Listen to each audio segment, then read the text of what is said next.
L'histoire commence lors d'une nuit pluvieuse, où un homme inflige une raclée à une petite fille nommée Suzune, sous les yeux d'un jeune garçon paralysé par la peur. Après cela, l'homme emmène la fillette et l'enferme dans une pièce. Un peu plus tard, le garçon, nommé Junta, court à la recherche de Suzune, mais en ouvrant la porte, il découvre qu'elle n'est plus là. Désespéré, il part à sa recherche et, en la trouvant, s'excuse auprès d'elle, regrettant de ne pas avoir agi plus tôt. C'est alors que l'on remarque que la fillette a un œil rouge bandé. Elle lui conseille de l'oublier et de rentrer chez lui. Cependant, Junta la prend par la main et décide de fuir avec elle. Il trouve refuge dans un temple en ruine, mais le froid est insoutenable. Heureusement, un homme errant les découvre. Voyant qu'ils sont seuls, il décide de les emmener avec lui. Le lendemain, lorsque Junta se réveille, ils arrivent dans un village construit pour abriter des forgerons, réputés pour manier d'énormes soufflets afin de forger des katanas. À leur arrivée chez l'homme, ils sont accueillis par sa fille, qui lui demande qui sont ses enfants. Son père lui répond qu'ils ont besoin d'un endroit où rester et qu'ils vivront désormais avec eux. La fillette est ravie à l'idée qu'il fasse partie de sa famille. Elle se présente à Junta sous le nom de Shirayuki et lui propose d'être amie. Suzune, quant à elle, est plus réservée, mais finit par se présenter également.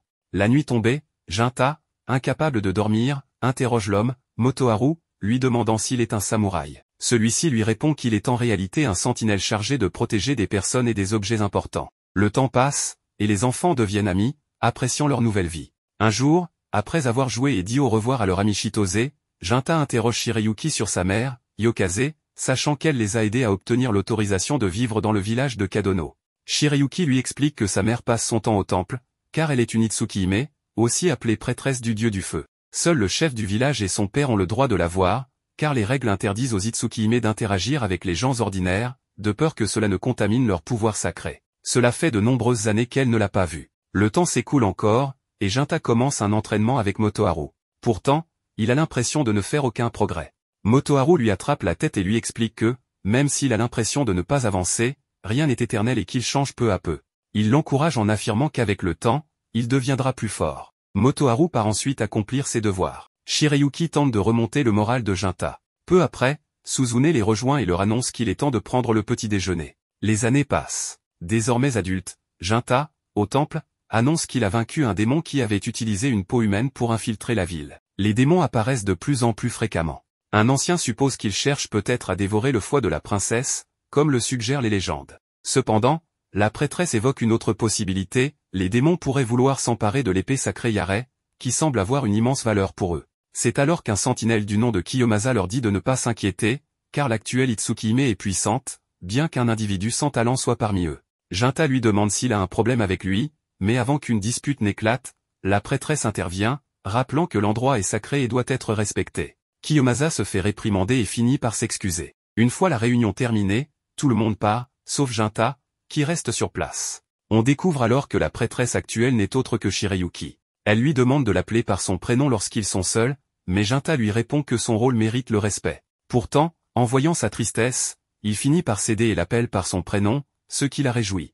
Elle lui annonce que Suzune est ici. Lorsqu'il va la voir, il constate que, malgré les années passées, elle a toujours l'apparence d'une enfant. Shirayuki explique à Junta qu'il ne doit pas se fâcher contre Suzune pour s'être introduite ici. Elle n'en pouvait plus d'attendre son retour à la maison et a décidé de venir l'attendre au sanctuaire. Junta la réveille, et après qu'elle lui ait souhaité la bienvenue, il lui rappelle que cet endroit est interdit. Fâché, Suzune lui demande pourquoi lui a le droit d'y aller et pas elle. Junta lui répond que ce sont les règles et qu'elle doit les respecter. Mais alors qu'ils discutent, il sent une présence et ordonne à Suzune de se taire. Si quelqu'un découvrait qu'elle est entrée clandestinement dans le sanctuaire, elle risquerait d'être exécutée pour blasphème. Aussitôt, Suzune s'enfuit pour se cacher. Peu après, un ancien arrive au sanctuaire, attendant une réponse concernant la proposition qu'il avait faite auparavant. Shirayuki lui permet d'entrer, et en entrant, elle demande à Junta de lui accorder quelques minutes, bien que Junta lui réponde que son devoir est de rester aux côtés de la princesse. Cependant, Shirayuki lui assure qu'il n'y a pas de problème et,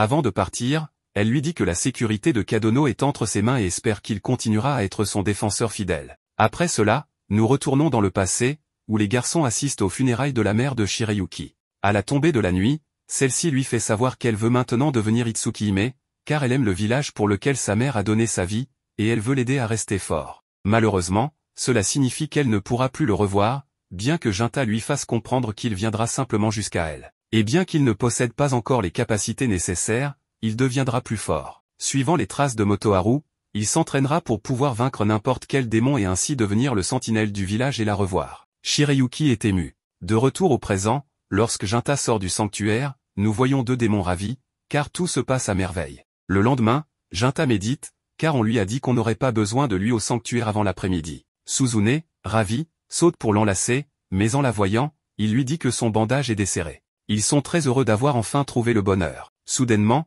Shirayuki arrive à la maison et leur annonce qu'elle a obtenu l'approbation du chef et peut maintenant se promener, mais seulement pour cette journée. Ils décident de prendre le petit déjeuner tous ensemble, comme dans le bon vieux temps, et les filles en profitent pour taquiner Junta. À la fin du repas, Suzune lui fait savoir qu'elle est très contente de sortir avec la princesse et que son bonheur est aussi le sien. Junta lui ébouriffe les cheveux et lui demande de veiller sur la maison. Cependant, une fois qu'ils partent, Suzune passe de la joie à serrer les poings. Pendant ce temps, Shirayuki et Junta se promènent en ville, où tout le monde est surpris de voir le bizarre accompagné d'une belle femme. En arrivant chez Chitose, Junta passe sa commande, mais Shirayuki semble triste, car Chitose ne la reconnaît pas. Junta lui dit que c'est normal, puisqu'elle ne l'a pas vu depuis des années. Ensuite, Chitose lui remet sa commande ainsi que son plat préféré. Bien qu'un peu nerveuse, Junta avoue à Shirayuki que beaucoup de choses ont changé entre eux, car il ne joue plus le rôle de grand frère, mais celui du sentinelle du village. Tous deux comprennent et espèrent pouvoir faire de leur mieux pour protéger chacun leur propre devoir. Au coucher du soleil, alors qu'ils sont près de la rivière, Junta lui demande si elle est satisfaite, ce à quoi elle répond qu'en réalité, elle voulait juste qu'il puisse parler à cet endroit, car c'est là que tout a commencé pour elle. Elle révèle alors à Junta qu'elle va se marier avec Kiyomasa, car le chef du village l'a sermonné la veille. Puisque les démons la recherchent, elle devrait avoir un successeur avant de finir comme sa mère. Et comme Kiyomasa est un sentinelle né à Kadono, il deviendra éventuellement le chef du village, ce qui bénéficiera à tous. Junta est surpris par cette révélation. Shirayuki ajoute qu'elle accepte cette décision en tant que prêtresse, mais qu'en tant que Shirayuki, elle lui avoue qu'elle l'aime. Elle révèle qu'elle était prête à partir et à commencer une nouvelle vie avec lui ailleurs, mais elle savait qu'il ne ferait jamais ce choix. Junta lui répond qu'elle a raison. Un peu triste, elle lui demande alors s'il n'est pas amoureux d'elle. Junta répond qu'il a fait le serment de protéger Byakuya, et non Shirayuki. Il a travaillé sans relâche, apprenant à manier l'épée quand il était jeune, parce qu'elle avait courageusement pris le manteau d'Itsukihime et qu'il la respectait pour cela. Alors, s'il décidait maintenant de s'enfuir avec elle, tout son entraînement aurait été vain et une insulte à ce qu'elle représente. Shirayuki comprend, car ils sont très semblables, ils ne peuvent s'empêcher de donner la priorité à la façon dont ils vivent leur vie plutôt qu'à la personne avec qui ils la vivent. Ils doivent donc chacun poursuivre leurs devoirs, même s'ils ne peuvent pas être ensemble. Pendant ce temps, à la maison, Suzune semble anxieuse.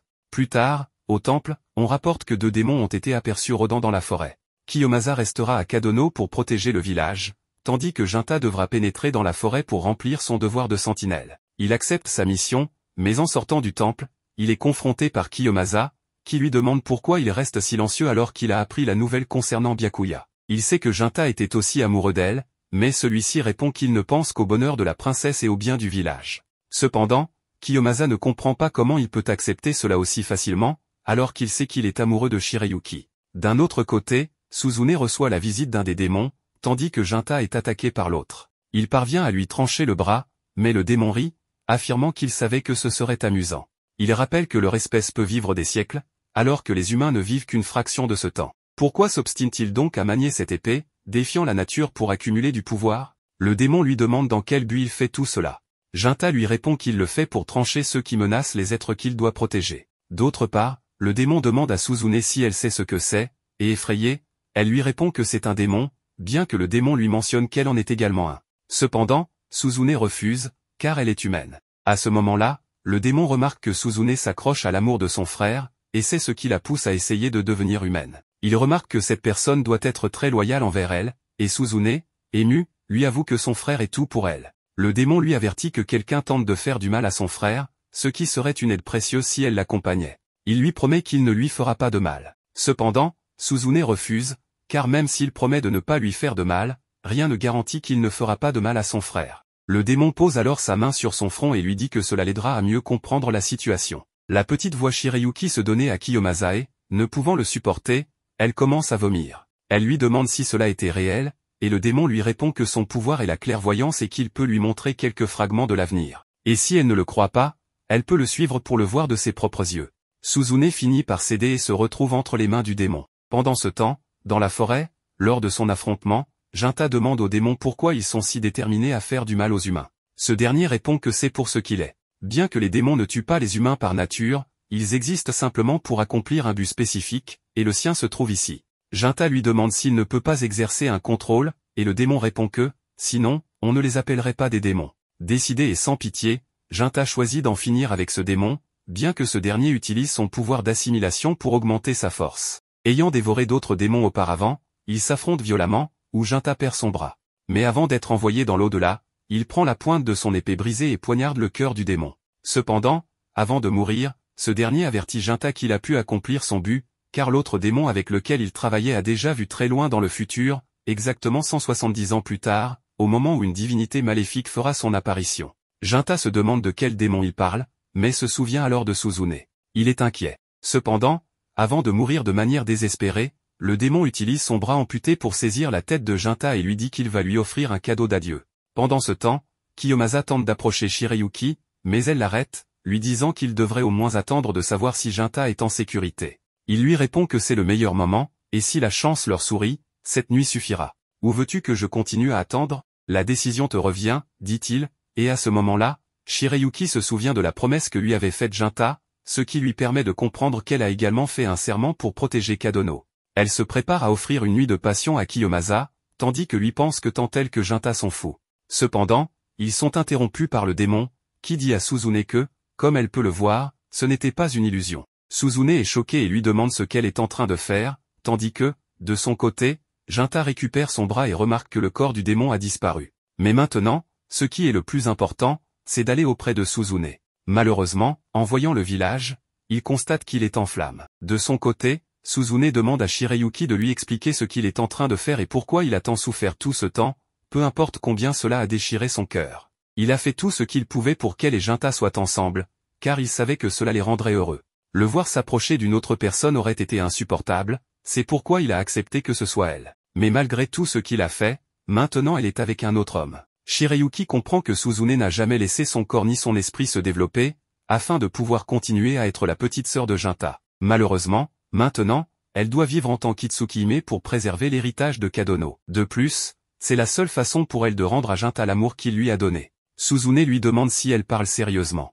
Elle a pris tout ce qu'elle a toujours voulu, et maintenant elle va tout jeter pour des inconnus. En colère, elle lui demande comment elle osait finir par enlever son bandage. Elle commence à rire comme une psychopathe, lui demandant si cela l'amuse de la faire passer pour une idiote. Shirayuki lui demande de s'arrêter, mais Suzune lui ordonne de se taire. Le démon lui dit qu'elle avait raison, la princesse de cet endroit ne vaut pas la peine d'être sauvée. Son cher frère risque sa vie pour elle, tandis qu'elle lui plante un couteau dans le dos. Elle lui demande si cela ne la met pas en colère de voir son frère se blesser à cause de cette vile femme. Shirayuki lui demande de ne pas l'écouter, mais le démon demande à Suzune ce qu'elle pourrait faire pour aider son frère, suggérant que le mieux serait que cette princesse stupide meure. À ce moment-là, des ombres envahissent tout l'endroit, et Suzune devient beaucoup plus grande, lui disant à Shirayuki que maintenant, la meilleure chose qu'elle puisse faire est de mourir. Kiyomasa prend son épée, mais la démoniaque le pousse, lui disant que c'est juste un combat pour les femmes. Elle lance ensuite l'épée à Suzune et lui dit que la princesse mourra sûrement heureuse, sachant qu'elle a été tuée par la même épée que son peuple vénère. Avant de partir, elle prend le corps de Kiyomasa et dit à Suzune de s'amuser pendant qu'elle dégaina son épée pour lui prendre la vie. À ce moment-là, Jinta arrive et Shirayuki court vers lui, mais finit par perdre sa tête entre ses bras. Suzune se réjouit en voyant qu'il va bien, puis commence à jouer avec le cadavre de Shirayuki sous le regard stupéfait de Jinta. En colère, il se jette sur elle. Cependant, Suzune lui demande ce qui ne va pas. Jinta, surpris, lui demande si c'est vraiment elle, et elle répond que c'est évident. Elle lui demande pourquoi il a l'air aussi triste, alors qu'elle vient de tuer la princesse pour lui. Au lieu d'être triste, il devrait sourire. Mais Jinta lui demande comment cela peut-il avoir du sens. Suzune explique que cette traîtresse voulait se marier avec un autre homme et a menti sur le fait d'être amoureuse de lui, alors il n'y a pas de raison qu'il soit triste. Ou est-ce qu'il l'aime encore, malgré le fait qu'elle lui ait poignardé le dos? Elle lui dit qu'il devrait mieux rentrer chez lui, car elle est épuisée. Cependant, Jinta lui demande comment elle a pu trahir toutes les bonnes personnes de Kadono, qui les ont élevés comme leurs propres enfants, causant des désastres et laissant le village en ruine. Et tout ce qu'elle peut dire, c'est qu'elle est fatiguée. Jinta pense que la Suzune qu'il connaissait a disparu depuis longtemps et se jette sur elle. Suzune lui demande d'arrêter, mais quand Jinta brise son épée, le pouvoir démoniaque en lui commence à affluer. Son bras se transforme et ses yeux deviennent ceux d'un démon. Suzune lui demande d'arrêter, mais il lui ordonne de se taire. La petite, qui n'est plus si petite, est déçue et lui demande s'il va l'abandonner comme tout le monde, parce que si c'est le cas, elle n'a plus besoin de lui et en a assez d'avoir foi en lui. En colère, elle le frappe pour lui dire toutes ses frustrations. Mais Jinta lui ordonne de se taire, ce qui la fait s'arrêter. Frustrée, elle attaque pour le tuer, mais en tentant de retirer son bras de son corps, elle ne parvient pas à le faire. Jinta se prépare à lui infliger un coup fatal. C'est alors que Suzune se souvient que Jinta ne lui avait jamais fait de mal, et même s'il était en colère, il ne lui ferait jamais de mal. Mais cette fois, c'est différent, et il la jette contre le mur. Cependant, en la voyant se relever, il se jette de nouveau sur elle pour en finir. Mais c'est à ce moment-là que la démoniaque intervient et prend l'attaque, demandant à Suzune de quitter les lieux. Suzune part, mais avant de quitter le temple, elle déclare qu'elle déteste désormais tout et commencera à détruire des personnes, des nations et chaque dernière chose qui existe dans ce monde. Elle dit que c'est mieux qu'on se souvienne d'elle, car peu importe le temps qui passe, elle reviendra lui rendre une dernière visite avant la fin. La démoniaque commence à rire, car elle a enfin accompli son objectif et révèle à Jinta que les démons ne pourront pas suivre le rythme de l'évolution rapide des temps. Elle a vu un futur où l'obscurité sera illuminée par la lumière créée par l'homme. Dans ce futur, les démons ne seront plus que des mythes des temps anciens. Mais maintenant qu'elle a accompli son objectif, elle peut mourir heureuse, car elle a assuré un avenir à ses frères. Après la disparition du démon, Jinta prend le corps de Shirayuki et se lamente de ne pas avoir pu la protéger. Le lendemain, les habitants commencent la reconstruction du village. Pendant ce temps, Jinta se souvient de son enfance dans cet endroit. Cependant, en sortant de chez lui et en voyant le chef du village, il lui annonce qu'il va quitter Kadono pour s'entraîner depuis zéro et se préparer à affronter le dieu démon qui déchaînera sa colère sur toute la terre. Il doit terminer cela d'une manière ou d'une autre. Le chef du village lui demande s'il va céder à la haine et tuer sa propre sœur. Il lui demande s'il est sûr de cela, car il doute que ce soit ce que son cœur désire. Il répond que Suzune est sa sœur, mais qu'il a aussi aimé Shirayuki, et il ne peut pas s'empêcher de haïr sa meurtrière. Il est actuellement consumé par une malice qui l'incite à tuer Suzune.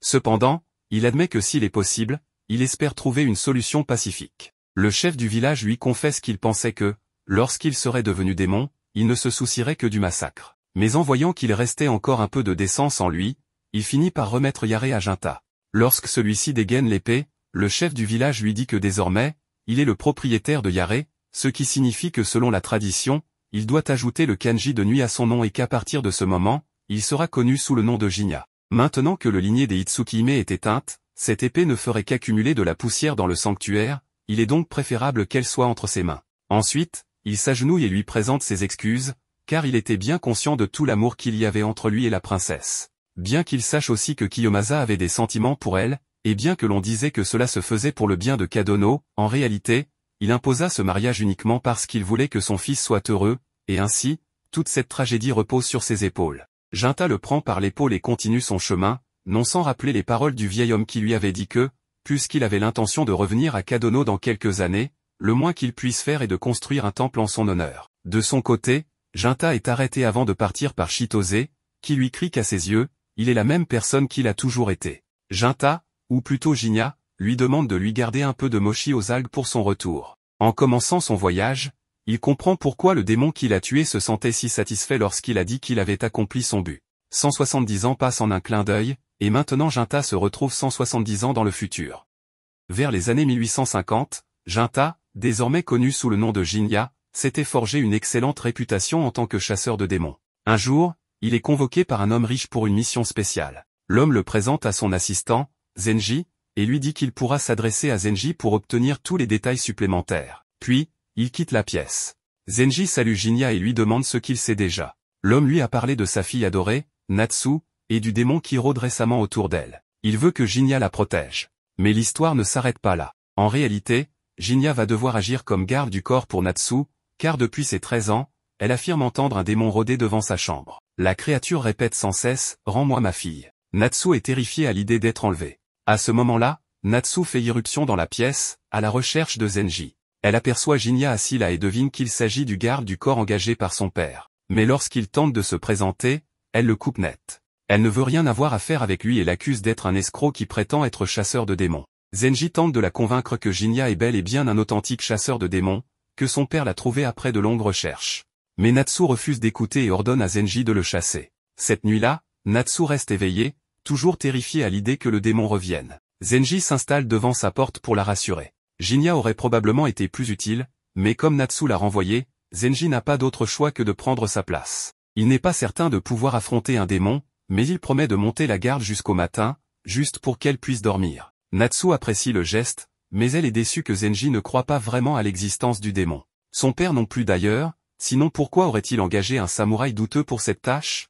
Zenji n'est pas sûr que le père de Natsu croit au démon, mais il est certain d'une chose, il prend tout cela au sérieux. Il tient sincèrement à Natsu, même si elle n'est pas sa fille biologique. C'est alors que Natsu entend de nouveau la voix du démon. Un frisson la traverse. Elle supplie Zenji de faire quelque chose, mais lui aussi est mort de peur. Lorsqu'il aperçoit la créature, il dit à Natsu de rester dans sa chambre pendant qu'il s'en occupe, sans avoir la moindre idée de comment il va la combattre. Juste avant que le démon ne le touche, un bras est brusquement tranché, Jinya vient d'arriver. Il demande au démon de décliner son identité, mais n'obtenant aucune réponse, il le tranche en deux d'un seul coup d'épée. Le démon s'effondre et se dissout en une fumée noire. Zenji et Natsu sont sauvés pour l'instant. Natsu reconnaît Jinya, c'est bien le samouraï qu'elle avait mis à la porte plus tôt. Il se tourne vers elle et lui demande si elle pense toujours qu'il est un imposteur. Natsu lui demande alors si le démon est mort. Mais selon Jinya, ce n'est pas si simple. D'après son expérience, un démon ne meurt vraiment que lorsqu'il se dissipe en une fumée blanche. Or, celui-ci est devenu une fumée noire. Ce qui signifie une chose, il reviendra. Le lendemain matin, Zenji remercie Jinya pour les avoir sauvés. Et puisque le démon va revenir, il lui demande s'il peut rester une nuit de plus. Jinya accepte volontiers, mais il a quelques questions à poser au sujet de Natsu.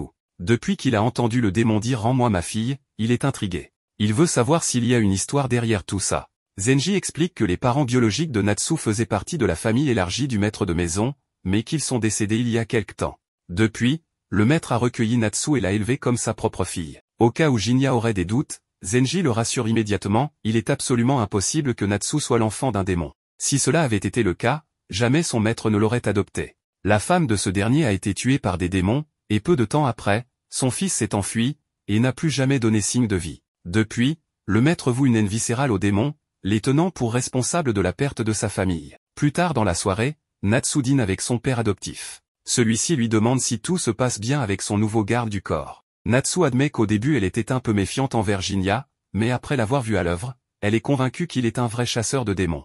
Elle lui demande alors pourquoi il a choisi Jinya en particulier. Son père lui explique qu'il y a eu récemment des rumeurs sur des démons rôdant autour de la région. En parallèle, circulait aussi une autre rumeur, celle d'un homme capable de terrasser n'importe quel démon d'un seul coup à condition d'être payé. Le père de Natsu a pris soin de vérifier personnellement ces rumeurs, et il a su tout de suite que Jinya était le meilleur choix pour veiller sur sa fille. Natsu est soulagée. Elle réalise alors que son père a vraiment pris au sérieux ses inquiétudes concernant le démon. Et pour elle, l'amour de son père est ce qui compte le plus. Depuis qu'il l'a adoptée, elle vit heureuse, mais elle reste tourmentée par les rumeurs et les médisances que les gens colportent à son sujet. Cette nuit-là, comme prévu, Zenji et Jinya montent la garde devant la chambre de Natsu.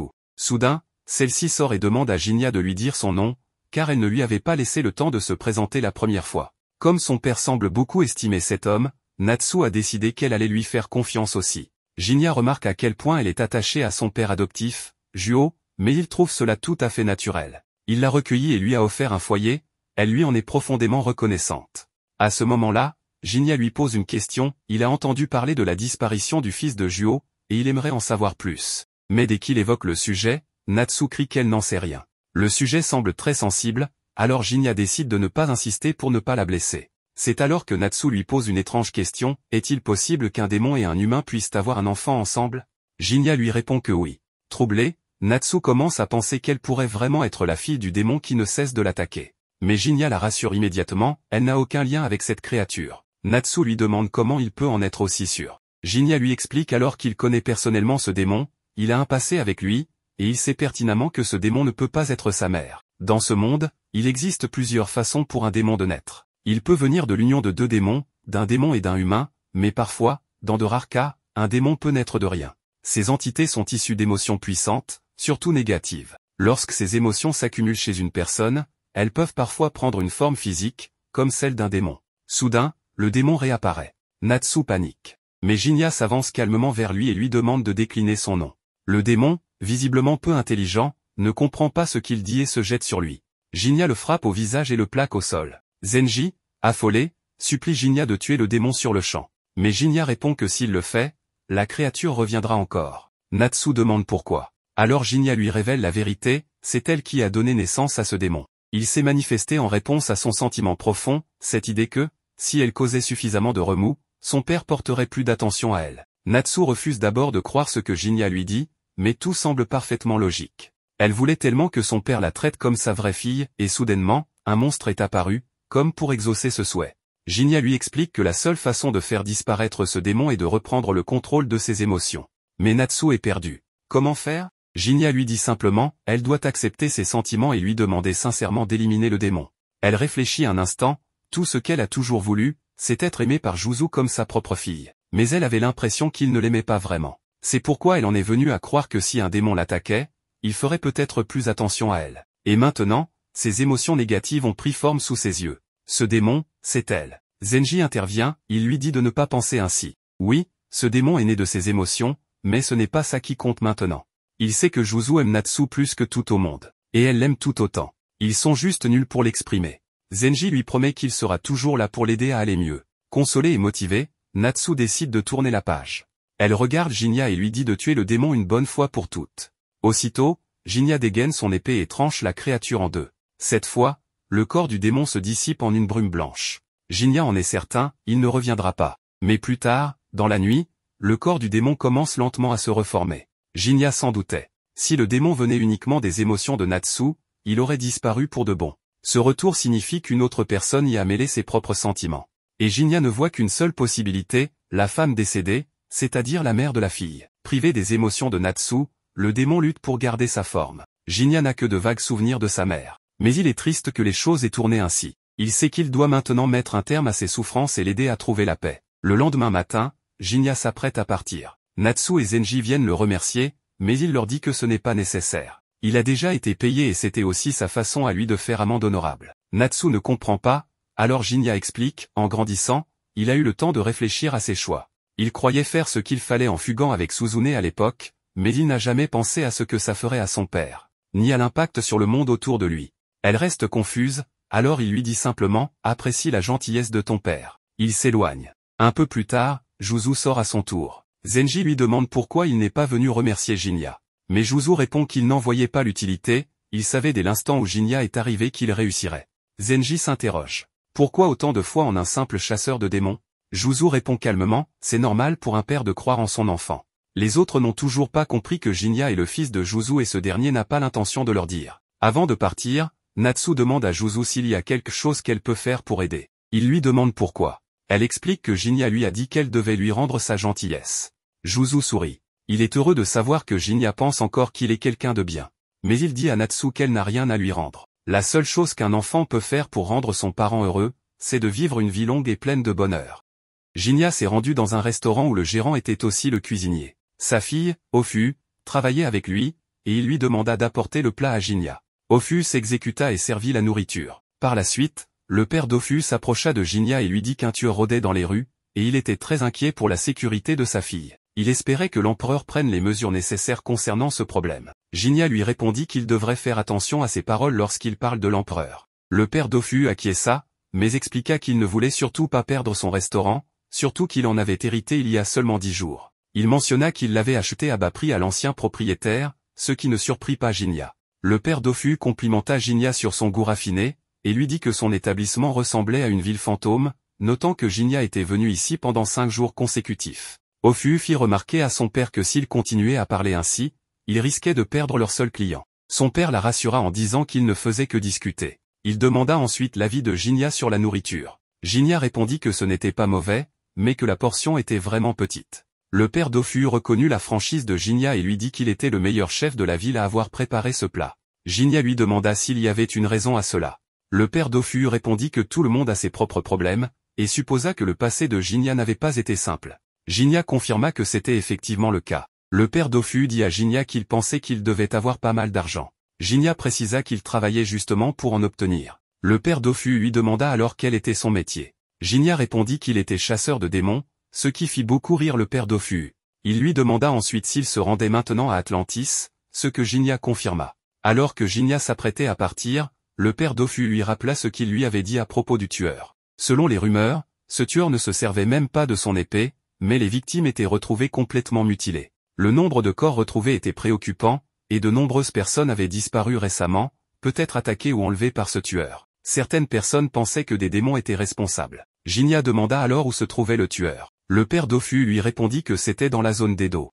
Ofu s'approcha ensuite de Jinya et lui dit que ces tueurs et démons qui rôdaient étaient très effrayants, le suppliant d'être très prudent dans les rues à cause du danger ambiant. Jinya lui répondit qu'il était assez grand pour ne pas recevoir de leçons sur les sorties nocturnes. Ofu répliqua que faire semblant d'être dur ne faisait que prouver qu'il était encore un enfant. Plus tard, Jinya se rendit sur un pont, espérant voir le tueur ce jour-là, mais on n'obtient pas toujours ce qu'on souhaite. Il continua à avancer, mais entendit un cri et se précipita dans la direction du bruit. Il trouva alors plusieurs hommes morts. Il remarqua que ce n'étaient que des hommes alors qu'il avait entendu une femme crier. Juste après, le tueur l'attaqua et le blessa, tentant à nouveau de le frapper, mais Jinya para son coup. Le tueur réussit ensuite à le poignarder dans le dos et prit la fuite. Jinya lui dit que cette puissance était très intéressante, et qu'il espérait qu'il attaquerait encore. Il se prépara à l'affronter, libérant le pouvoir du démon en lui. Le tueur attaqua de nouveau, mais Jinya brisa son épée et tenta de contre-attaquer, sans succès. Jinya le poussa à recommencer. Le tueur lui dit d'attendre et se révéla.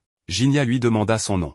Le tueur répondit qu'il s'appelait Mosuke. Jinya lui dit que son nom resterait gravé dans sa mémoire, à moins qu'il ne se prépare à mourir. Mosuke répondit qu'il n'avait aucune intention de se battre. Jinya trouva cela très drôle, ayant eu une impression totalement contraire. Mosuke expliqua qu'il pensait que Jinya était le tueur, car selon les rumeurs, le meurtrier était un démon. Il avait donc suivi une odeur démoniaque, qui l'avait mené jusqu'à Jinya. Mais puisque Jinya l'avait qualifié de tueur, il comprit qu'il y avait un malentendu. Jinya lui demanda pourquoi un démon chassait un tueur en série. Mosuke proposa qu'il parle ailleurs, à l'abri des regards. Ils se rendirent alors chez Mosuke, qui lui offrit un verre en précisant qu'il n'était pas empoisonné. Jinya répondit que même si c'était le cas, ça ne le tuerait pas. Mosuke expliqua que certains démons choisissaient d'avoir une apparence humaine pour vivre au milieu des humains. Et même s'ils ne mentent pas, ils savent très bien dissimuler la vérité. Il dit à Jinya qu'il vivait dans cette modeste maison. Jinya lui répondit que malgré tout, il était un démon particulier. Mosuke expliqua que son pouvoir s'appelait invisibilité, et qu'il était classé parmi les démons supérieurs, ayant vécu plus de 100 ans. Jinya lui répondit que cela ne changeait rien, car il restait faible. Mosuke admit que la classification des démons supérieurs dépendait plus de leur pouvoir que de leur force physique. Certains étaient plus lents et plus faibles que les démons inférieurs, et il se comptait parmi eux. Jinya lui demanda s'il n'était donc pas le tueur en série. Mosuke confirma que non, et Jinya affirma qu'il ne l'était pas non plus. Il lui assura qu'il allait le croire. Mosuke le remercia et lui demanda pourquoi il l'avait attaqué sans mot dire, s'il pensait qu'il était le tueur. Jinya dit qu'il avait effectivement entendu parler des disparitions et que le nombre de victimes ne correspondait pas à celui des disparus. Il avait entendu le cri d'une femme, mais n'avait trouvé aucun corps. Mosuke confirma que le tueur ne tuait que les hommes et kidnappait les femmes. Il le savait, car sa propre femme, Atsuo, une humaine douce qu'il avait acceptée telle qu'il était, avait disparu il y a environ un mois. Et 10 jours plus tard, il retrouva son corps près de la rivière. Atsuo était aimée de tous ceux qui la connaissaient. Elle ne méritait pas de mourir ainsi. Mosuke confia qu'il vivait comme un humain, non pas pour la société, mais uniquement pour sa femme. Pourtant, il ressentait une haine profonde envers le monstre qui avait fait ça et qui lui avait arraché la vie. Il voulait se venger et demanda à Jinya de ne pas s'en mêler. Jinya refusa. Tuer des démons faisait partie de son travail. Mosuke proposa alors qu'ils travaillent ensemble, chacun de leur côté, pour recueillir des informations. Il demanda à Jinya de le laisser mettre fin à cette affaire lui-même. Jinya lui demanda s'il cherchait vraiment la vengeance. Mosuke affirma qu'il n'y avait aucun doute. Jinya lui dit que peu importait que le tueur soit un démon ou un humain, il faudrait assumer le poids d'avoir ôté une vie. Il voulait savoir si Mosuke était prêt à cela. Mosuke répondit que les démons ne mentaient pas, même pas à eux-mêmes. Jinya accepta finalement qu'ils collaborent. Ensemble, ils commencèrent à interroger les villageois. Plus tard, ils se retrouvèrent, et Mosuke déclara que c'était encore une journée fatigante sans résultat. Il ne pouvait pas se reposer, il devait continuer. Jinya approuva. Ils se rendirent ensuite chez Mosuke. Celui-ci se mit à boire. Il demanda à Jinya pourquoi il traquait sa sœur. Ce dernier expliqua que c'était pour l'argent. Il y avait beaucoup de gens qui haïssaient les démons et voulaient les voir disparaître. Il déclara qu'il comptait bien profiter de cet argent pour les tuer. Jinya lui demanda si ça le dérangeait. Mosuke répondit qu'il n'avait pas l'impression que Jinya était du genre à tuer sans raison valable. Et puis, il ne pouvait pas se plaindre tout en profitant des boissons achetées avec cet argent. Il rit et ajouta que c'était l'une des raisons. Mosuke lui demanda quelle était l'autre. Jinya répondit qu'il voulait aussi devenir plus fort. Il s'était donné pour mission d'arrêter un démon en particulier. Mosuke demanda s'il voulait l'arrêter ou le tuer. Jinya expliqua qu'il avait été humain, mais qu'en voyant un démon tuer la femme qu'il aimait, il s'était transformé. Tuer les démons qui menaçaient les humains lui semblait naturel. Mosuke lui fit remarquer qu'il avait quand même laissé ce démon en vie. Jinya pensa à Suzune, lorsqu'elle s'était transformée, et reconnut qu'il ne savait pas encore quoi faire s'il la revoyait. Il avait besoin de beaucoup de force. Il avoua être un lâche. Il demanda à Mosuke ce qu'il ferait après avoir vengé sa femme. Mosuke répondit qu'il ne ferait rien. Il disait avoir vécu en humain parce qu'il détestait la violence. Il ne voulait pas être traqué ni se battre contre ses semblables. Il voulait simplement une vie paisible, et il aurait aimé que sa femme soit là pour la partager. Une fois vengé, il vivrait seul et s'occuperait de la tombe de sa femme. Jinya se rappela que Mosuke lui avait dit qu'il n'agissait jamais sans raison, mais constata qu'en vérité, il était lui aussi consumé par la haine. Une haine aveugle, comme celle qu'il portait envers sa propre sœur. Plus tard, Jinya alla manger au restaurant. Ofu l'accueillit et lui demanda s'il avait trouvé le tueur. Jinya répondit qu'il n'avait jamais dit qu'il le cherchait. Ofu lui rappela que son travail était de tuer des démons, donc suivre les rumeurs d'un meurtrier en faisait forcément partie. Jinya lui avoua que les choses ne se passaient pas bien. Le père d'Ofu intervint. Il comprenait que ce soit difficile aussi pour Jinya. Gagner sa vie était une vraie galère. Jinya répondit que le restaurant devait avoir des files d'attente rien que grâce à une serveuse comme Ofu. Le père demanda s'il trouvait qu'Ofu avait du charme. Jinya répondit que oui, à 8 sur 10. Le père d'Ofu se réjouit, trouvant que Jinya avait bon goût. Ofu demanda à son père ce qu'était cette histoire. Il répondit qu'il était heureux qu'elle n'ait jamais été dans une relation sérieuse. Ofu admit que c'était vrai, mais demanda à son père de ne pas mettre Jinya dans l'embarras. Il répondit qu'il essayait juste d'aider. Ofu dit qu'elle comptait déménager un jour, mais qu'en attendant, elle voulait rester une fille aimante. Le père accepta. Ofu s'excusa auprès de Jinya. Celui-ci lui dit qu'il n'y avait pas de souci, et que son père était un homme très gentil. Ofu répondit qu'il était sa fierté. Jinya demanda si son père n'était pas comme ça. Ofu baissa les yeux et s'excusa d'avoir posé la question. Jinya expliqua qu'il avait une petite sœur, Suzune, que leur père traitait très mal. Il la frappait et répétait qu'elle ne faisait pas partie de la famille. Alors, il avait pris sa sœur et avait fui la maison. C'était il y a longtemps. Ofu lui demanda s'il détestait son père. Jinya répondit que non. Il comprenait pourquoi il avait agi ainsi, même si les choses n'avaient pas tourné comme il l'espérait. Plus tard, sur un pont, Mosuke demanda à Jinya s'il avait trouvé quelque chose. Jinya répondit que non. Mosuke déclara que c'était encore une recherche inutile. Jinya se mit en marche et Mosuke le suivit. Il rappela qu'il n'y avait pas eu d'enlèvement ou d'attaque récemment, donc aucune nouvelle information. Mosuke s'arrêta et demanda à Jinya de regarder au loin. Jinya reconnut Ofu.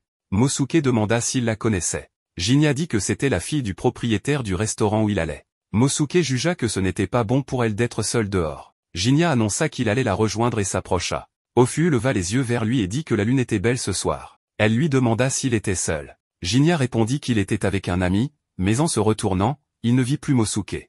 Il avait disparu. Mosuke lui fit savoir qu'il ne s'était pas montré à elle. Il conseilla à Jinya de ne pas hésiter à la raccompagner. Il ne voulait pas qu'elle devienne une victime du tueur. Ofu demanda si quelque chose n'allait pas. Jinya répondit que tout allait bien, puis lui demanda pourquoi elle était là. Ofu expliqua qu'elle admirait les fleurs. Elle décrivit leur beauté et leur rareté, disant qu'elles fleurissaient en hiver et étaient parmi les plus belles. Jinya admit qu'il n'avait jamais rien vu d'aussi joli. Ofu lui dit qu'elle les tenait précieusement et les admirait à cause de leur forme magnifique. Elles fleurissaient au printemps. Jinya lui demanda de rentrer chez elle, pour ne pas inquiéter son père. Elle accepta et le remercia. En chemin, Ofu fit remarquer que la meilleure chose que Jinya pouvait faire pour le moment, c'était de prendre un peu de temps pour lui.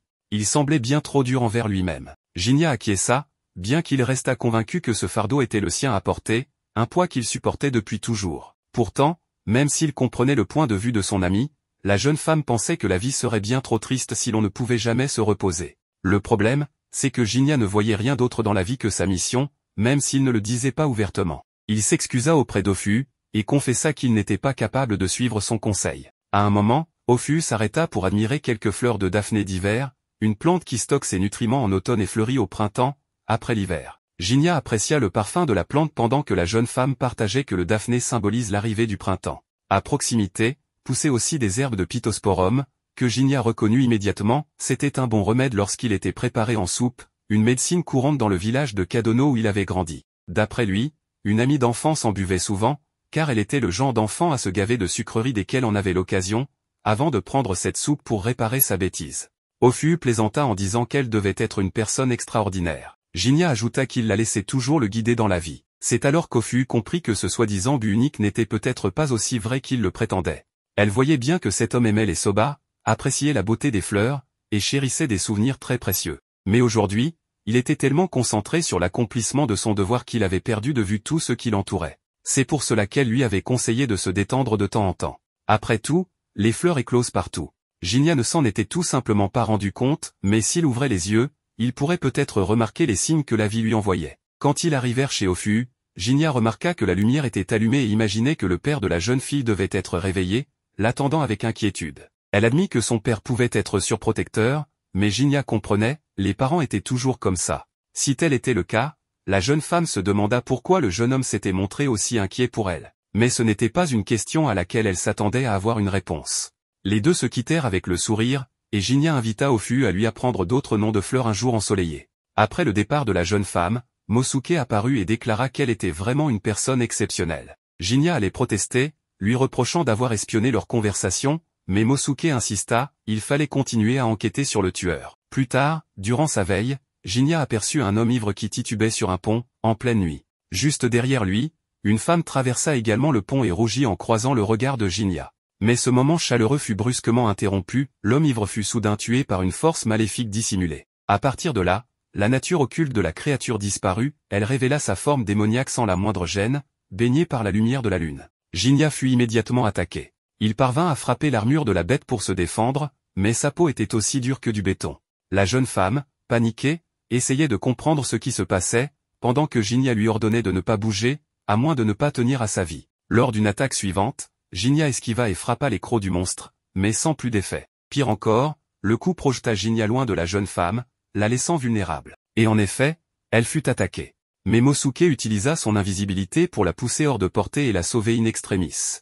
Jinya repartit à l'attaque et réussit à porter plusieurs coups. Pourtant, même le célèbre sabre Yara ne semblait pas capable de percer l'armure naturelle de la créature. Après cette brève série d'attaques, le démon s'envola soudainement, comme s'il montait des escaliers invisibles dans le ciel. Malgré la puissance indéniable du monstre, Mosuke croyait qu'il pourrait retrouver son repère. Jinya lui demanda de ne pas se précipiter, mais Mosuke lui répondit que ce n'était pas encore son heure, et lui demanda de s'occuper de la jeune femme pendant qu'il partait seul à la chasse aux sorcières. Jinya entendit alors la jeune femme dire qu'elle ne pouvait pas se relever seule, alors il lui tendit la main. Une fois debout, elle confia que le froid de son épaule lui avait rappelé des souvenirs. Elle s'étonna ensuite que le sabreur ne se souvienne pas d'elle. C'est alors que Jinya la regarda de plus près et réalisa qu'il se tenait devant Natsu. Visiblement, les 3 années qui s'étaient écoulées depuis leur dernière rencontre avaient transformé son apparence au point qu'elle en était méconnaissable. En revanche, Natsu lui dit qu'il n'avait pas changé, ce à quoi il répondit que c'était naturel, il ne vieillissait pas beaucoup.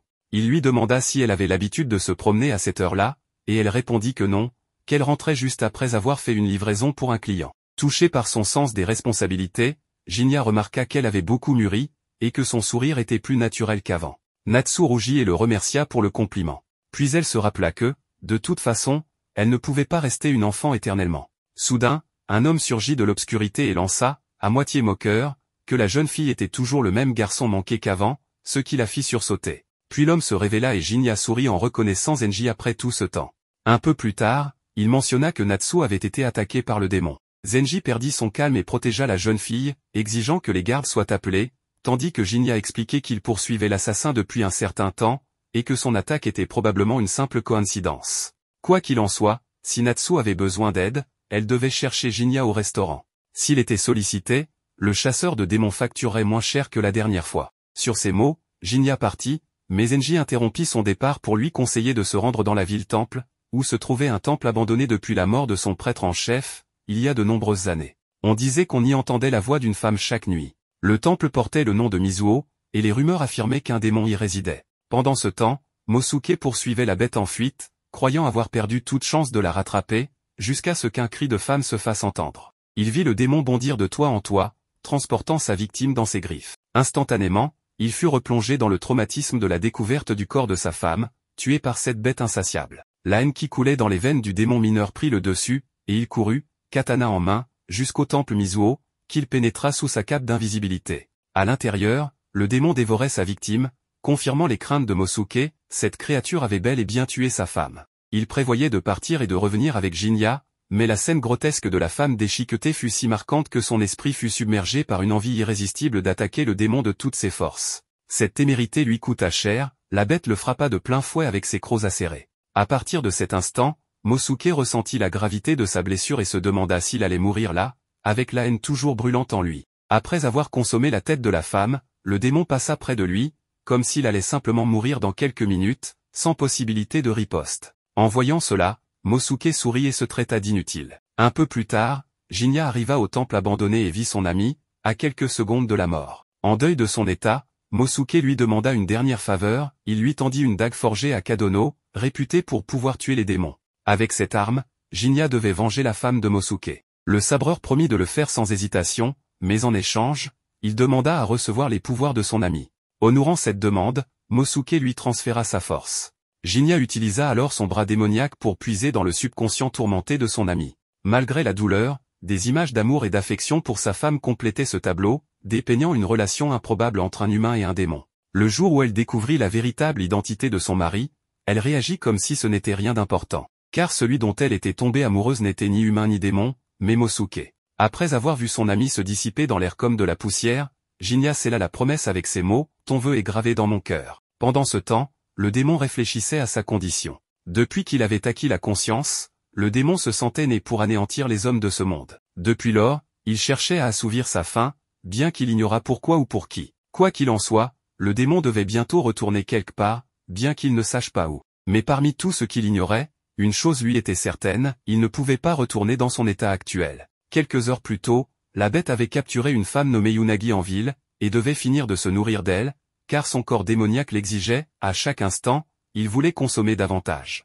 À en juger par ses vêtements voyants, elle était probablement une courtisane. À un moment donné, cette personne s'appelait Yunagi, mais cela n'avait plus d'importance. Le démon devait retourner là-bas, et vite. La raison de cette urgence lui échappait, mais elle était pressante. À ce moment-là, une voix humaine perça l'air, exprimant son incrédulité face au fait que le démon ait osé revenir à sa cachette. Puis, une silhouette invisible surgit et arracha l'un des bras du monstre d'un coup implacable. Selon Jinya, cette créature n'avait pas seulement l'apparence d'une bête, elle pensait comme une bête. Furieux, le démon tenta de localiser son ennemi par tous les moyens et attaqua son environnement de manière maladroite, manquant de peu de faire s'effondrer le temple. De son côté, esquivant chaque assaut aveugle, Jinya réalisa qu'il n'était pas le seul ennemi de cette bête aujourd'hui. Il laissa alors son bras démoniaque se transformer, et déclara que l'invisibilité mettrait fin à cette créature. En un instant, le démon crut que son adversaire se nourrissait également d'humains. Puis, comme s'il ne s'agissait que d'un jeu d'enfant, Jinya décapita son ennemi, dont la tête, toujours vivante, s'agitait sur le sol comme un poisson hors de l'eau. S'approchant de la tête, Jinya exigea que la vérité soit révélée. Depuis qu'il avait entendu parler de l'affaire,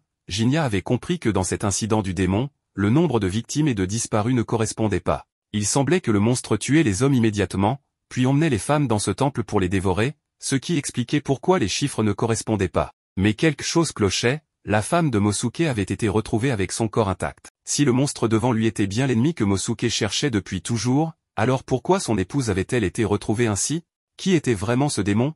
Un corps, répondit la bête. Plus tôt, le démon avait accusé Jinya de se nourrir lui aussi de corps, et Jinya admit que c'était vrai, mais pas de femmes humaines, plutôt de démons avides. Par ailleurs, Jinya ne se gêna pas pour saisir la tête de la créature et avouer qu'il adorerait posséder son pouvoir. En l'analysant plus attentivement, il remarqua qu'elle possédait la capacité Aranka, qui offrait un énorme gain de vitesse pendant un court instant. En activant cette technique, Jinya pouvait se déplacer dans les airs comme s'il marchait dessus.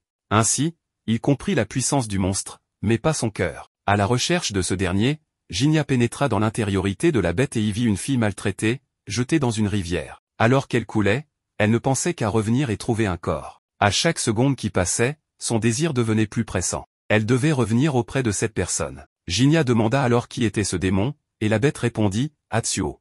Elle avait dit à Mosuke qu'elle reviendrait. Elle avait promis de revenir. Finalement, Jinya posa doucement la tête du monstre au sol et comprit que tout ce qu'Atsuo voulait, c'était rentrer chez elle. Le lendemain matin, Jinya s'en alla. Dans son restaurant préféré, le propriétaire mentionna à sa fille qu'il n'avait pas vu Jinya récemment, et pensait qu'il avait arrêté de venir après la blague sur le mariage avec Ofu. En réalité, Ofu avait rencontré Jinya le jour où elle s'était rendue chez Asakusa, et il lui avait dit qu'il reviendrait manger tranquillement à son restaurant une fois son travail terminé.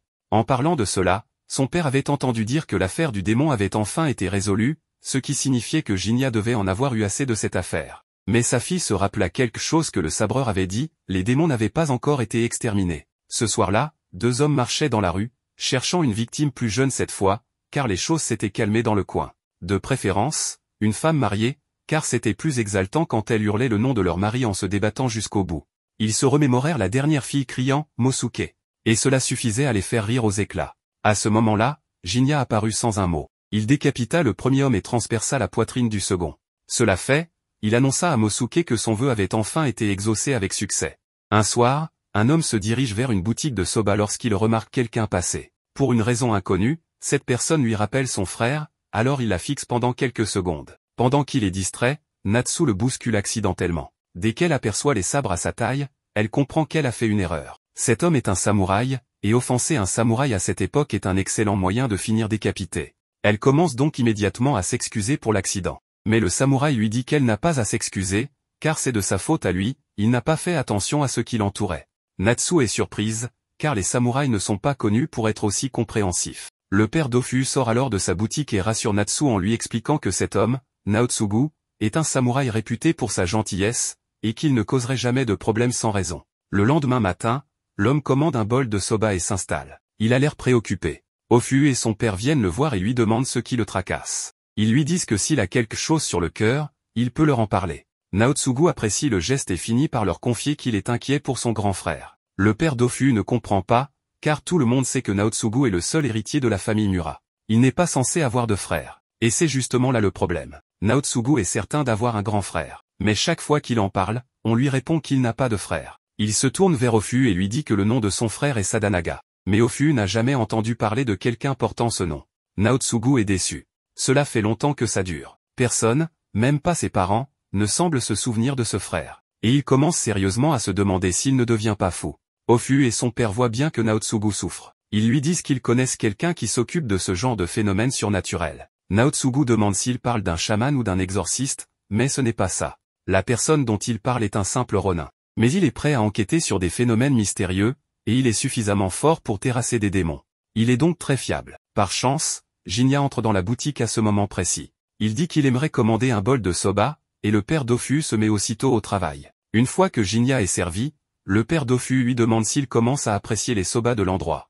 Jinya répond que les nouilles sont toujours fades et sans éclat, mais il admet que ce goût neutre est réconfortant. Il commence donc à s'y attacher. Après qu'il a terminé de manger, Ofu s'approche pour lui servir une tasse de thé. Jinya, qui a récemment suivi des leçons de composition florale avec elle, devine immédiatement quelle fleur elle a utilisée pour parfumer le thé. Il l'apprécie vraiment. Il la complimente aussi sur sa manière de servir, qui s'est beaucoup améliorée. Mais avant qu'il n'aille plus loin dans la conversation, Naotsugu les interrompt. Il s'excuse de déranger Jinya, mais on lui a dit que ce dernier enquête sur les phénomènes mystérieux, et il espère qu'il pourra l'aider à résoudre son problème. Malheureusement, Jinya répond qu'il ne peut pas l'aider, car sa seule compétence est l'extermination de démons. Donc, à moins que le problème de Naotsugu ne concerne un démon, il ne pourra rien faire pour lui. Plus tard, Natsu croise Jinya par hasard dans une boutique de mochi. Elle est surprise de le voir là, car elle ignorait qu'il avait des passe-temps. Elle s'assoit à côté de lui, et sans prévenir, Jinya lui demande si elle et Zenji vont bientôt se marier. Natsu est tellement surprise par la question qu'elle manque de s'étouffer avec son mochi. Une fois qu'elle parvient à se reprendre, elle demande à Jinya pourquoi il parle soudainement de mariage. Il lui répond qu'il était juste curieux. Natsu a maintenant 16 ans, et à cette époque, c'est un âge considéré comme approprié pour se marier. Il s'est donc dit que Juho voudrait sûrement qu'elle épouse quelqu'un de fiable, comme Zenji. Natsu comprend le raisonnement de Jinya, mais il n'est tout simplement pas question qu'elle épouse Zenji. Ce n'est pas qu'elle ne l'aime pas, mais il est bien plus âgé qu'elle et a toujours été comme un grand frère, pas un partenaire potentiel. Puisqu'il parle de mariage, Natsu en profite pour lui retourner la question, pourquoi Jinya n'a-t-il toujours pas trouvé de femme? Jinya répond qu'il n'y a pas beaucoup de femmes assez folles pour épouser un chasseur de démons sans revenu stable. Natsu ne peut pas vraiment contester cet argument, mais elle lui dit qu'il devrait quand même envisager de se poser un jour, après tout, il ne sera pas jeune éternellement. Elle lui demande alors quel âge il a. Elle pensait qu'il était dans la vingtaine, mais il lui répond qu'il a 31 ans. Elle se souvient qu'il avait déjà dit être immunisé contre le vieillissement, elle avait pris ça pour une blague, mais maintenant elle commence à douter. Elle lui demande de lui révéler son secret, mais Jinya ne veut pas avouer qu'il est à moitié démon. Alors il lui donne une réponse vague. Il laisse ensuite de l'argent sur la table pour payer les mochi, puis se lève, il doit aller chasser des démons. Natsu lui demande pourquoi il choisit de chasser les démons alors qu'avec son talent au sabre, il pourrait facilement trouver un travail plus stable. Jinya ne sait pas vraiment quoi répondre. La seule chose qu'il parvient à dire, c'est que c'est le seul moyen d'atteindre ses objectifs. Natsu est un peu soulagée. Avec le comportement stoïque de Jinya, elle s'inquiétait qu'il n'ait aucun but dans la vie, qu'il soit vide. Mais maintenant, elle comprend, c'est juste un homme normal avec ses rêves et ses inquiétudes. Quoi qu'il en soit, elle doit retourner à la boutique. Elle dit au revoir à Jinya et lui rappelle de ne pas trop se tracasser. Plus tard ce soir-là, Naotsugu s'apprête à sortir pour continuer à chercher son frère, encore une fois. Mais avant qu'il ne quitte la maison, sa mère l'arrête. Elle commence à s'inquiéter de son comportement. Elle lui a déjà dit plusieurs fois qu'il n'a pas de frère. Mais Naotsugu se souvient de Sadanaga comme si c'était hier, il est convaincu qu'il existe, et il ne compte pas abandonner tant qu'il ne l'aura pas retrouvé. Sa mère pense qu'il va trop loin. Elle a entendu dire qu'il était allé jusqu'au bas-fond et au quartier rouge pour chercher ce frère inexistant. Et maintenant, ça commence à ternir la réputation de la famille. Elle lui rappelle qu'en tant qu'héritier de la famille Mura, il doit préserver sa dignité et se concentrer sur ses responsabilités. Mais depuis qu'il a commencé ses recherches, il néglige tout. Naotsugu lui répond qu'il assumera ses devoirs une fois qu'il aura retrouvé son frère. Puis il s'enfuit dehors pour ne plus l'entendre. Alors qu'il court dans les rues, il repense à un souvenir avec son frère. Il voudrait tellement le retrouver. Mais il ne reste presque aucune trace de lui. C'est alors que Jinya apparaît derrière lui. Il lui demande s'il cherche encore son frère. Naotsugu le reconnaît, c'est l'homme du restaurant de soba. Et Jinya lui annonce qu'il a finalement décidé d'enquêter sur son problème. Il précise cependant qu'il ne peut rien garantir, il n'est pas sûr de pouvoir retrouver Sadanaga. Mais pour Naotsugu, ce n'est pas grave. Il est déjà soulagé que quelqu'un accepte enfin de l'aider. Avant tout, Jinya a besoin de savoir ce que Sadanaga faisait avant de disparaître. Naotsugu s'apprête à l'inviter chez lui pour discuter, mais il se souvient que sa mère est là. Et elle n'approuverait jamais qu'il embauche quelqu'un pour chercher Sadanaga. Il décide donc de se retrouver ailleurs. Il se retrouve après la fermeture dans la boutique de soba. Mais avant de poursuivre la discussion sur Sadanaga, Naotsugu veut poser une question, il a remarqué que le sabre de Jinya est d'une qualité exceptionnelle. Il lui demande donc s'il vient d'une famille de samouraïs. Mais ce n'est pas le cas. Jinya explique qu'il a vécu autrefois dans un village de montagne réputé pour ses forgerons. Là-bas, il occupait un rôle qui l'obligeait à manier une épée pour chasser les démons. Et c'est ce qu'il continue à faire aujourd'hui. Quant à l'épée élégante, elle était à l'origine une lame sacrée conservée dans un sanctuaire du village. Mais après un événement tragique, Jinya a obtenu la permission de l'utiliser pour son voyage. Naotsugu reconnaît les motifs sur le fourreau comme étant typiques des forgerons du village de Kadono, et Jinya est impressionné qu'il ait pu deviner cela rien qu'en l'observant. En réalité, Naotsugu est un véritable passionné de lames, il a passé des heures à les étudier sous toutes leurs formes. Il demande à Jinya si son épée a un nom, et Jinya lui répond qu'elle s'appelle Yare. Mais quand il lui demande s'il peut l'essayer, Jinya lui répond froidement que non, là, il va trop loin. Naotsugu comprend son erreur et s'excuse pour avoir dépassé les limites. Ils reviennent alors au sujet principal. Comme il l'a déjà expliqué, le frère de Naotsugu a disparu. Et peu importe combien il cherche, il ne trouve aucun indice. Étrangement, personne ne semble se souvenir que Sadanaga ait jamais existé. Il lui arrive de croiser des gens qui ont des souvenirs vagues de Sadanaga, mais à chaque fois qu'il essaie d'en savoir plus, ces personnes oublient aussitôt de qui elles parlaient. La conversation devient sérieuse, au point que le père Dofu prend la parole pour demander s'ils peuvent vraiment parler de tout ça ici. Jinya le rassure, il n'y a presque jamais personne dans cette boutique, et d'après ce qu'il sait, Ofu et son père s'inquiètent sincèrement pour Naotsugu. Donc il n'y voit aucun inconvénient à ce qu'ils écoutent. Jinya demande à Naotsugu s'il se souvient de quand son frère a disparu. Il explique que c'était à la fin janvier, cette année. Et maintenant qu'il y pense, il se rappelle que son frère avait dit qu'il allait rencontrer une fille juste avant de disparaître. Après sa disparition, Naotsugu a trouvé des fleurs dans la chambre de Sadanaga. Il ne connaît pas grand-chose aux fleurs, donc il ne sait pas de quelle variété il s'agissait, mais elles avaient un parfum puissant et des pétales blancs. Jinya lui demande quand il les a vues pour la première fois. Naotsugu explique qu'elles étaient dans la chambre de Sadanaga, ce qui est étrange, car son frère n'était pas du genre à s'intéresser aux fleurs. Jinya lui demande s'il a encore ces fleurs, et par chance, Naotsugu les a conservées avant qu'elles ne fanent. C'est une bonne nouvelle, mais maintenant que Jinya sait que des fleurs ont été retrouvées, il devient très préoccupé. Alors, même si la mère de Naotsugu ne sera sûrement pas d'accord, il va devoir se rendre sur place pour enquêter en personne. Le lendemain matin, Jinya retourne à la boutique de soba et il est agréablement surpris de voir Natsu sur place. Le père d'Ofu est étonné de voir à quel point Jinya et Natsu s'entendent bien. Il dit alors à Ofu qu'elle devrait se bouger un peu avant que quelqu'un ne lui vole Jinya, mais elle ne comprend pas de quoi il parle. À ce moment-là, Jinya demande à Ofu à quel point elle est proche de Naotsugu. Elle répond qu'ils ne sont pas vraiment proches, mais qu'ils discutent souvent quand il vient à la boutique. Si elle devait le décrire, elle dirait que c'est un homme gentil. Le père d'Ofu ajoute cependant que Naotsugu devient parfois un peu trop excité quand on parle d'épée. Et justement, en parlant d'épée, il a quelque chose à offrir à Jinya. Il sort un kogai de samouraï et le tend à Jinya. Ofu lui demande comment il a pu se procurer un tel objet, car seuls les samouraïs y ont accès. Il explique qu'il l'a reçu en cadeau de Naotsugu, mais qu'il souhaite maintenant l'offrir à Jinya. Jinya essaie de refuser, car ce cadeau ne lui était pas destiné, mais le père d'Ofu insiste, un simple tenancier de boutique de soba n'a pas besoin d'équipement de samouraï. Il semble vraiment vouloir que Jinya l'accepte, alors ce dernier finit par céder. Mais il a encore une chose importante à discuter. Il se tourne vers Ofu et lui demande si une fleur avec des pétales blancs et un cœur jaune pourrait être une jonquille. Elle lui répond que c'est possible. Et Jinya commence à s'inquiéter sérieusement, si c'était vraiment des jonquilles qu'on a retrouvées dans la chambre de Sadanaga, alors les choses viennent de se compliquer. Jinya et Naotsugo se rendirent chez Naotsugo où ce dernier l'accueillit à l'intérieur peu de temps après son arrivée. La mère de Naotsugo apparut et demanda qui était cet homme. Jinya s'avança, se présenta et s'excusa pour cette visite inattendue. La mère de Naotsugo accueille Jinya avec courtoisie et demande à son fils d'expliquer qui est ce visiteur. Jinya lui dit qu'il vient du village de Kadono. Elle mentionne que ce village est célèbre pour ses forgerons. Naotsugo confirme cela et explique que Jinya est un samouraï qui partage sa passion pour les katanas et qu'il l'a invité à passer la nuit avec lui. On invite alors Jinya à entrer. Plus tard, la mère de Naotsugo remercie Jinya. Il lui demande pourquoi elle le fait. Elle répond qu'il a redonné le sourire à Naotsugo et qu'elle en est heureuse. Une fois dans la pièce, Jinya remarque que Naotsugo a une mère très aimable. Naotsugo répond qu'en réalité, elle est plus embarrassante que gentille et lui montre la fleur qu'il cherchait. Jinya reconnaît qu'il s'agit de daffodils. Naotsugo lui demande si ces fleurs ont une importance particulière. Jinya répond qu'elles sont plus petites qu'il ne l'imaginait et demande à Naotsugo s'il est certain de les avoir trouvées au printemps.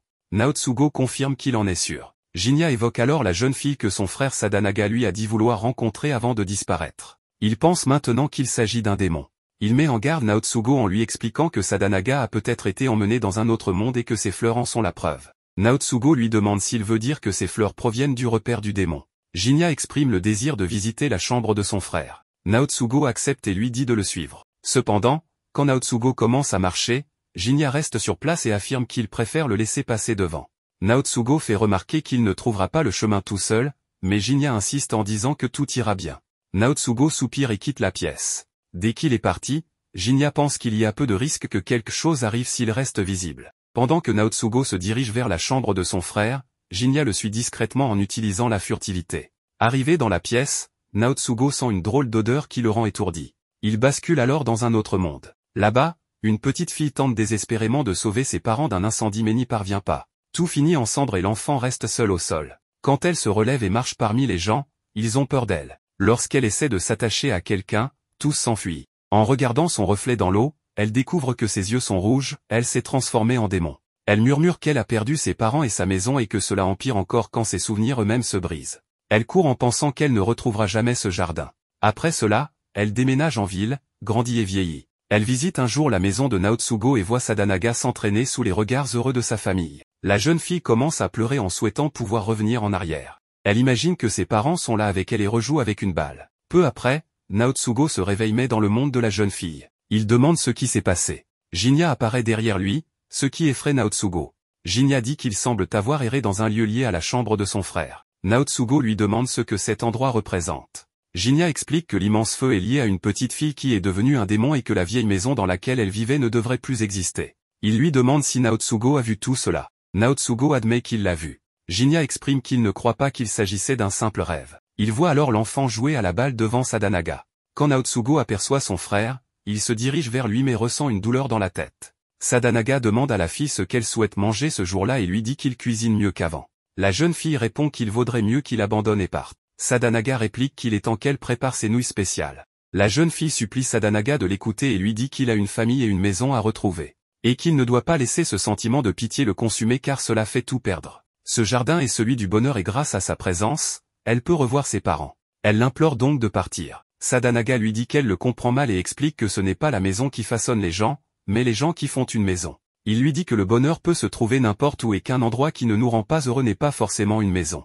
La jeune fille demande comment Sadanaga peut savoir cela. Sadanaga répond qu'elle a été seule pendant un siècle et qu'elle a compris cela profondément. Il propose alors à la jeune fille de venir vivre avec lui. L'enfant insiste en disant que cela est impossible et affirme que ce jardin lui appartient désormais. Sadanaga lui demande si elles peuvent vivre ensemble, lui assure que c'est possible et lui propose de devenir sa fille. Il arrêtera d'être samouraï et ils vivront une vie tranquille en dehors. La petite fille répond qu'elle ne peut pas s'échapper de cet endroit ni voir Sadanaga comme son père. Sadanaga dit que c'est gênant mais qu'il attendra qu'elle change d'avis. Il lui promet qu'il est sérieux et que si le jour vient où elle le considère comme son père, ils quitteront ensemble ce lieu. La jeune fille dit qu'elle ne pense pas que ce jour viendra. Sadanaga regrette que ce soit ainsi, comme s'il resterait là pour toujours. Ensuite, Sadanaga disparaît. Naotsugo demande à la jeune fille où son frère est parti. Elle lui dit qu'il n'y a plus personne ici et qu'il ne reste rien. Naotsugo la supplie de ramener son frère. Jinya s'avance et dit à Naotsugo que son frère n'est plus là. Naotsugo lui demande pourquoi il dit cela quand il l'a juste vu. Jinya révèle qu'il a été présent une fois. Naotsugo lui demande ce qu'il essaie de dire. Jinya explique que les choses fleurissent à des saisons différentes. Naotsugo veut savoir ce que cela a à voir avec son frère. Jinya explique que les daffodils qu'il lui a montrés fleurissent tôt en hiver, alors que Sadanaga a disparu au début du printemps et qu'actuellement, on est en automne. Alors, d'où Sadanaga tient-il ces daffodils? Jinya suppose que le repère du démon se trouve en dehors de leur monde. Il pensait que les daffodils poussaient ici toute l'année mais il s'est trompé. Le daffodil est un signe du printemps. Bien qu'en leur monde ce soit l'automne, des fleurs de printemps y fleurissent, ce qui signifie que le temps avance plus vite dans ce monde. La jeune fille ajoute que le temps passe beaucoup plus rapidement ici que dans la réalité. Naotsugo demande comment le temps peut s'écouler si vite. La jeune fille explique qu'elle possède le pouvoir du rêveur, ce qui lui permet de créer ce jardin heureux à partir du passé, comme un petit monde de souvenirs. Puis les parents de la jeune fille apparaissent brièvement puis disparaissent à nouveau.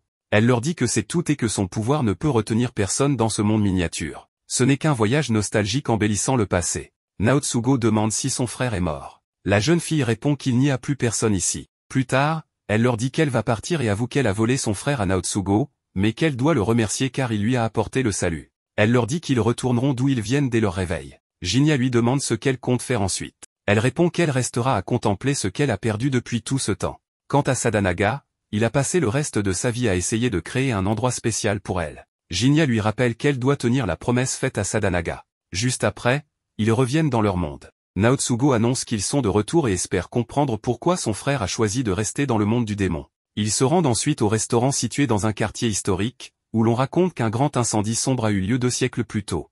Naotsugo pense que c'est l'incendie qui a tout pris à la jeune fille. Il précise que c'est seulement une théorie mais note que le terrain sur lequel se trouve aujourd'hui le manoir de Mura était jadis la maison de la famille de la jeune fille. Jinya demande si Naotsugo pense aussi cela. Naotsugo conclut que cela pourrait expliquer pourquoi ce monde partage une connexion avec leur propre monde, un lien traversant le temps.